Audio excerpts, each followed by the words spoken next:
we always knew that it was happening. We knew that our customers and potential customers were talking about us. We're talking about our products, our marketing efforts, but other than primary research on a scale of 1 to 10, how familiar are you with our product, there was really no way to validate any of this. It was just an assumption. I did advertising, I did PR. At some point, I sold some product. So it was it was just kind of assumed that it was working. Social media has really kind of flipped things, and the evolution over the last 5 or 6 years has kind of slowly worked back from the consumers, as first kind of started with geeks and early adopters, of which I am one, so I can call them geeks. Who could do things like, who knew things like HTML and some code. They could put together web pages and these web logs, and they could post things.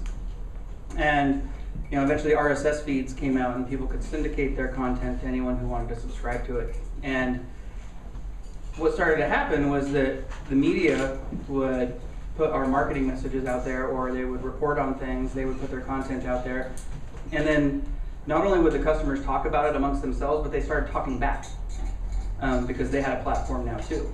And over time, you got this dialogue that started to happen between customers and media outlets.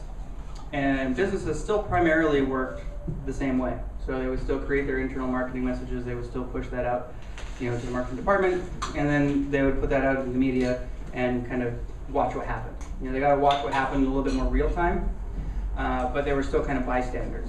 And the ironic thing that I find is that that's where all the content comes from. Like, if it wasn't for brands, there really wouldn't be much content out there, right? We'd all be talking about, ourselves, which we do a fair amount anyway. But we typically think about ourselves as we interact with brands or as we experience brands. What started to happen over the last couple of years, and I've seen this shift, is that companies will kind of do this little one-off effort, right? It's like, oh, well, these people are saying stuff, and we need to be able to respond, and we can't really do a press release, and can't really take out an ad, and we just kind of need to, respond to this question or this problem. So they started launching blogs and, Twitter streams and YouTube channels, but they're kind of one-off efforts. A lot of times in the early days, they were kind of run by marketing groups. They were kind of spun out separate. They would go for a period of time and then kind of die.